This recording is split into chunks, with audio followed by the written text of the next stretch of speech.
Hello friends, आज हम इस वीडियो में पासा के बारे में पढ़ेंगे। पासा में कुछ महत्वपूर्ण बातें हैं, उसको जान लें जो याद रखने योग्य है। पासा 3 डाइमेंशनल फिगर होती है, 3 विमीय आकृति पासा की होती है। इसका लंबाई, चौड़ाई और ऊंचाई दोस्तों तीनों हमेशा आपस में बराबर होती है। यह हमेशा याद रखने के है। पासा 3 डाइमेंशनल होती है और इसमें लंबाई, चौड़ाई, ऊंचाई तीनों आपस में हमेशा बराबर होती है। पासा में कुल 6 सतह होती है। जैसे यहाँ ए बी सी दिया हुआ है तो यहाँ एक ए का अपोजिट होगा, एक बी का अपोजिट होगा और एक सी का अपोजिट उल्टा होगा। तो कुल 3 और 3 6, कुल 6 सतह पासा में होती है। पासा में हमेशा 3 ही सतह दिखाई पड़ती है। जैसे फर्स्ट पासा में भी 1 2 3 है, ए बी सी यहाँ भी 3 है और यहाँ 2 3 5 दिया हो, फिर भी यहाँ भी 3 ही सतह है। हमेशा पासा में 3 ही सतह दिखाई पड़ती है। आगे दोस्तों, पासा के सतहों पर अंक दिया हुआ हो सकता है, या कोई आकृति या संकेत या किसी रंग का नाम या कोई भी चीज़ हो सकता है। जैसे यहाँ 1 2 3 अंक दिए हुए हैं, यहाँ ए बी सी दिए हुए हैं, यहाँ ब्लैक, रेड और ग्रीन कलर का नाम है, यहाँ सिंबल है, यहाँ भी सिंबल है और यहाँ भी अंक को पॉइंट में दर्शाया गया है। दोस्तों, किसी भी पासा में 4 निकटवर्ती होता है और उसका एक विपरीत अंक होता है। जैसे 5 है, 3 है, 6 है। अब ध्यान देना है, 4 निकटवर्ती कहने का मतलब कि यहाँ पे 6 है तो इसका एक निकटवर्ती 3 हुआ, एक निकटवर्ती 5 हुआ, एक इसका निकटवर्ती यहाँ होगा और एक इसका निकटवर्ती यहाँ होगा। कुल हर सतह का 4 निकटवर्ती होता है और एक विपरीत होता है। अब यहाँ 3 है तो इसका भी निकटवर्ती एक यहाँ होगा, एक 5 है, एक 6 है और एक यहाँ होगा। एक अपोजिट साइड इधर होगा, यहाँ इसके ठीक यहाँ पे अपोजिट आएगा। तो किसी भी पासा में कोई भी सतह का टोटल 6 सतह होता है। प्रत्येक सतह का 4 निकटवर्ती और एक विपरीत सतह या विपरीत अंक होता है। आगे दोस्तों, पासा को 2 भागों में बांटा गया है। एक मानक पासा, उसको स्टैंडर्ड पासा कहते हैं, डाइस, या दूसरा है सामान्य पासा, जनरल डाइस इसको कहा जाता है। अब दोस्तों, मानक पासा क्या है? मानक पासा जब 2 निकटवर्ती, ध्यान देना दोस्तों, जब 2 निकटवर्ती सतह पर जो अंक दिया रहेगा यदि उसको जोड़ने पे 7 नहीं है, ध्यान देना है, जोड़ने पे 7 नहीं है तभी वह मानक पासा होगा। यदि 7 आ जाता है तो वह मानक पासा नहीं होगा। जैसे दोस्तों, यहाँ पे 2 पासा दिया हुआ है, यहाँ 1 4 5, यहाँ पे 5 2 3। यहाँ कह रहा है कि जोड़ने पे 7 नहीं है, लेकिन यहाँ देखते हैं तो 1 और 5 6 हुआ, या 1 और 4 जोड़ेंगे तो 5 हुआ, 5 और 4 जोड़ेंगे तो 9 हुआ।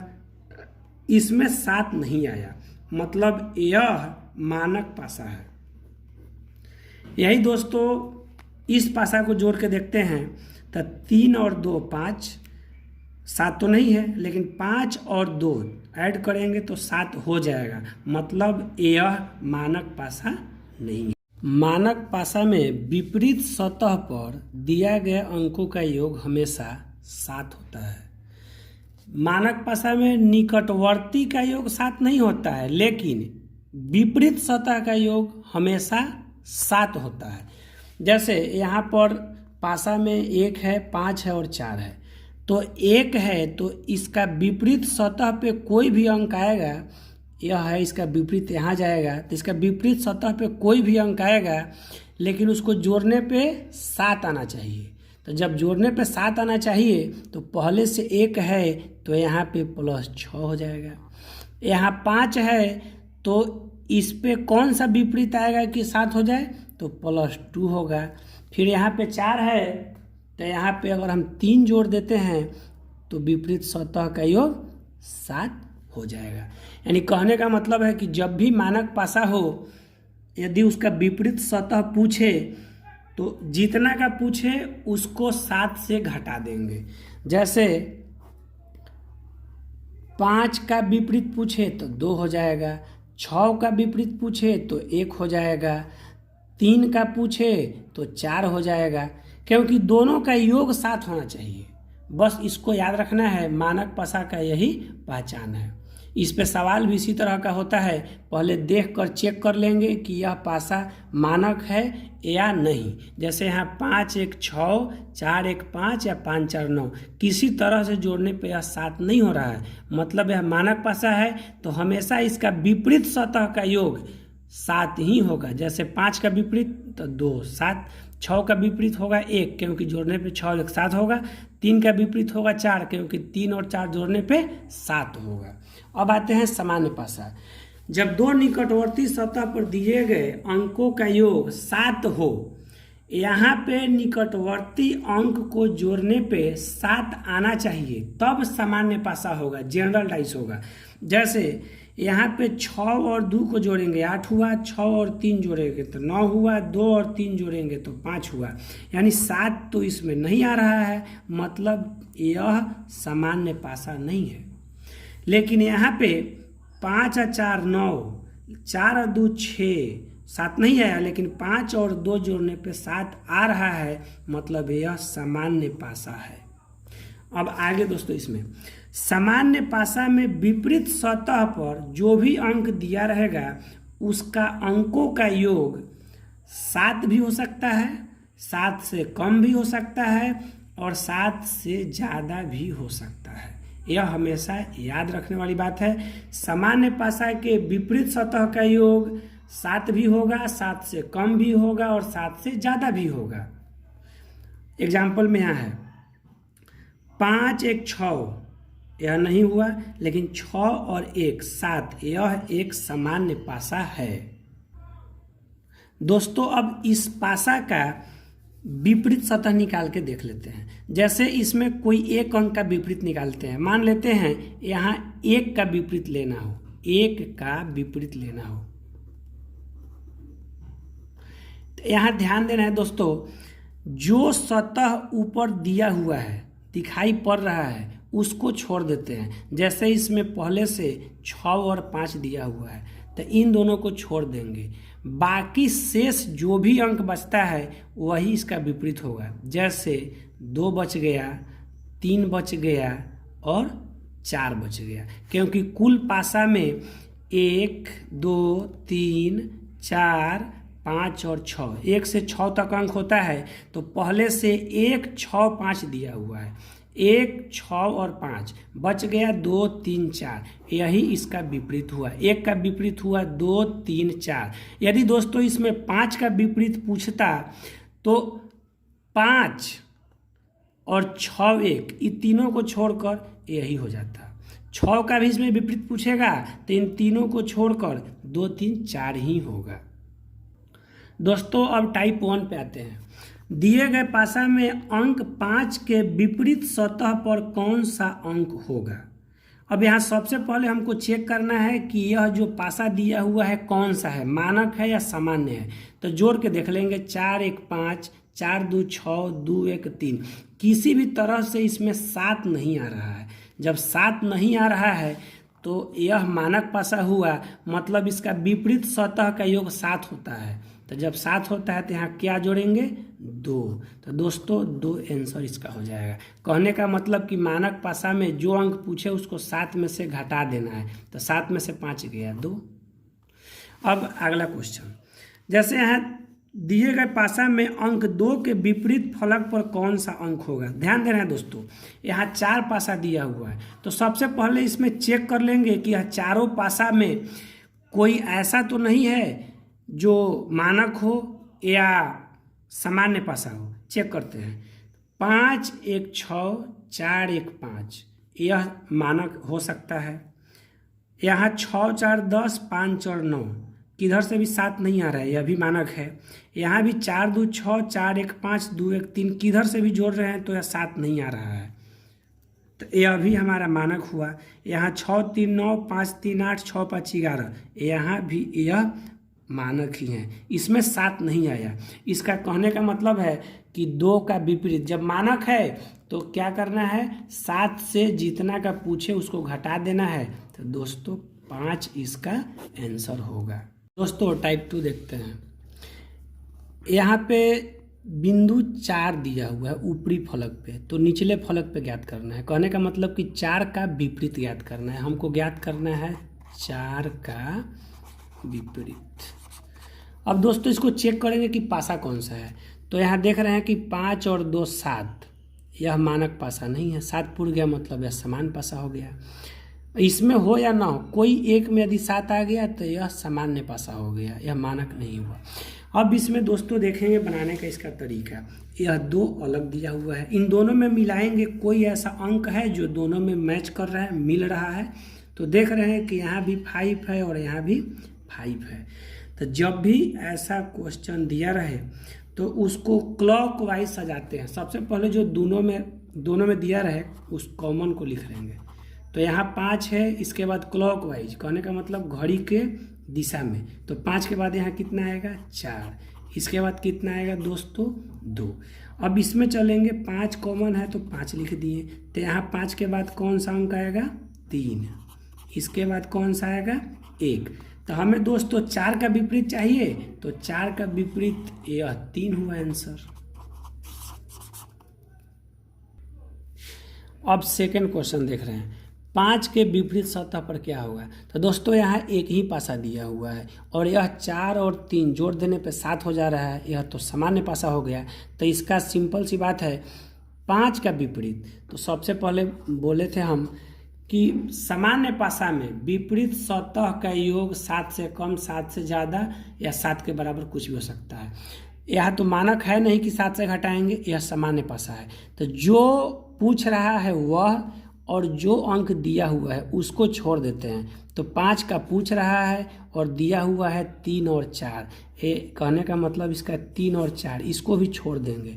तो बच कितना जाएगा 1, 2 और 6, क्योंकि कुल पासा में 101 से 6 तक ही अंक होता है। तो 5, 3, 4 पहले से दिया हुआ है तो बच गया 1, 2, 6। कहने का मतलब कि 5 का विपरीत 1 भी हो सकता है, 2 भी हो सकता है और 6 भी हो। नेक्स्ट क्वेश्चन देखते हैं। यहाँ है 6 के विपरीत सतह पे कौन सा होगा। तो सबसे पहले पासा चेक करेंगे। तो यहाँ 4 और 2 6 और 4 और 5 9, लेकिन यहाँ 5 और 2 7, जोड़ देने पे 7 आ गया। कहने का मतलब कि यह एक सामान्य पासा है। जब सामान्य पासा हो गया तो अब यह 7 से तो घटेगा नहीं, इसका निकालने का तरीका निकालेंगे। यहाँ देख रहे हैं दोनों में कोई मैच कर रहा है कि नहीं। तो 2 भी नहीं है, 5 भी नहीं है, 4 भी नहीं है, कोई अंक किसी से नहीं मैच कर रहा है। तो इस स्थिति में पूछ रहा है 6 का। तो दोस्तों 6 कौन से पासा में है, सेकंड वाले में है। इसमें 6 के साथ कौन सा अंक दिया है 1 और 3। अभी हम बताए थे ऊपर वाले में 1 और 3 दिया हुआ है। तो इसमें 6 का पूछ रहा है, 1 और 3 दिए हुए हैं। तो इन तीनों को हटाकर बच कितना गया 2, 4 और 5। यानी 6 का विपरीत सतह पे 2 भी हो सकता है, 4 भी हो सकता है और 5 भी हो सकता है। दोस्तों इसमें आकृति वाला भी क्वेश्चन आता है। इसमें मानक पासा हो या समान पासा हो इससे कोई फर्क नहीं पड़ता है, क्योंकि इसमें अंक है ही नहीं। तो पता कैसे करेंगे। तो जब फिगर का आता है तो इसका बनाने का तरीका है, यहाँ फिगर के बदले रंग का भी नाम दे सकता है, कोई फल का भी नाम दे सकता है या किसी आदमी का भी नाम हो सकता है, कोई भी चीज़ लिख सकते हैं हम। अब यहाँ पे देखेंगे दोनों में मैच क्या कर रहा है। तो यहाँ पे चतुर्भुज है, यहाँ त्रिभुज है, यहाँ प्लस का चिन्ह है, यहाँ पे ओ दिया हुआ है 0 है, यहाँ स्टार है, यहाँ प्लस है, दोनों में प्लस मैच कर रहा है। तो दोस्तों सबसे पहले वाले पासा का प्लस ले लेंगे और क्लॉकवाइज चलेंगे इसको। तो प्लस के बाद यहाँ पे त्रिभुज हुआ, त्रिभुज के बाद फिर यहाँ पे चतुर्भुज हुआ। सेम यही काम करेंगे, सेकंड वाले पासा में प्लस लेंगे। तो इसमें प्लस के बाद क्या आएगा स्टार आएगा, इसके बाद फिर क्या आएगा 0 आएगा। पूछ क्या रहा है हमसे त्रिभुज। तो दोस्तों त्रिभुज के नीचे क्या है स्टार, तो इसका आंसर स्टार हो जाएगा। फिर नेक्स्ट क्वेश्चन दोस्तों, पासा में अंक 3 का विपरीत फलक पर क्या होगा। तो पहले पूरा को चेक करते हैं कि यह पासा है कैसा। तो 6 और 1 7, यह तो ऑलरेडी यहीं से पता चल गया कि सामान्य पासा है। जब यह दोस्तों सामान्य पासा है तो अब इसमें मिलाकर देखेंगे मैच कौन कर रहा है, कॉमन कौन सा अंक हो रहा है।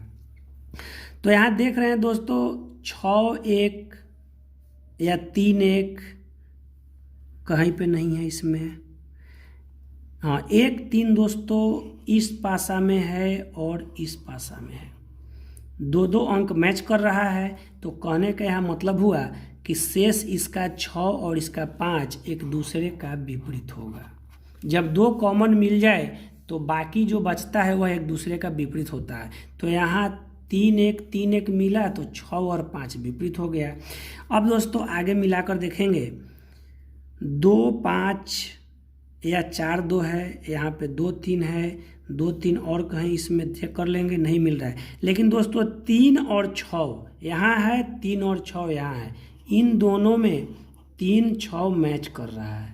तो बच क्या गया दोस्तों, एक इसका और इसका 2, कहने का मतलब कि एक का विपरीत यहाँ पे 2 बचा। यहाँ 6 का 5 हो गया, एक का 2 विपरीत हो गया, तो अब शेष बच क्या गया 4 और 3। तो यही हमें पूछ रहा है 3 का विपरीत, तो आंसर इसका 4 हो जाएगा। उसी प्रकार एक क्वेश्चन और है, पासा में 3 के विपरीत। यहाँ देख लेते हैं 4 और 3 7, यह भी सामान्य पासा हो जा रहा है, तो कॉमन लेके देखेंगे। तो यहाँ दोस्तों 1 और 3, यहाँ भी 1 और 3, तो 2 का अपोजिट 5। अब देख रहे हैं कि और कोई मैच नहीं कर रहा है। अब देख रहे हैं यहाँ पे 2 और 3 दिया हुआ है, यहाँ भी 2 और 3 मिल रहा है, तो फिर यहाँ का 1 बचा और यहाँ का 4 बचा। कहने का मतलब कि यहाँ 1 का अपोजिट 4, तो 2 का 5 हुआ, 1 का 4 हुआ, तो दोस्तों बच कितना गया 6 और 3। हमें पूछ रहा है 3 का, तो 3 का यहाँ 6 आया है, मतलब 6 इसका आंसर हो जाए। दोस्तों अब टाइप थर्ड पे आते हैं। टाइप थर्ड में है पड़ोसी सतह निकालना। पड़ोसी सतह पे कौन सा अंक होगा। तो सबसे पहले पासा में चेक कर लेना है कि यह पासा कौन सा है और इसका विपरीत निकाल लेना है। तो यहाँ देख लिए हैं कि 6 और 2 8 है, 6 और 4 10 है, 4 और 2 6 है। यह सामान्य पासा नहीं है, यह मानक पासा है। तो मानक पासा का विपरीत निकालने का रूल बताए हैं, 7 से घटा देंगे, तो 7 - 2 = 5। इसका अपोजिट 5 आया। लेकिन दोस्तों हमको निकालना है पड़ोसी सतह। तो पड़ोसी सतह का मतलब होता है कि जो अंक पूछ रहा है वह और उसका विपरीत सतह छोड़कर जो भी बचेगा वही आंसर होता है। तो पूछ रहा है हमको 2 और इसका विपरीत सतह आया है 5। इन दोनों को छोड़कर बच किया जाएगा पासा में 1 3 4 और 6, यही इसका पड़ोसी सतह होगा। नेक्स्ट टाइप अगले वीडियो में दोस्तों।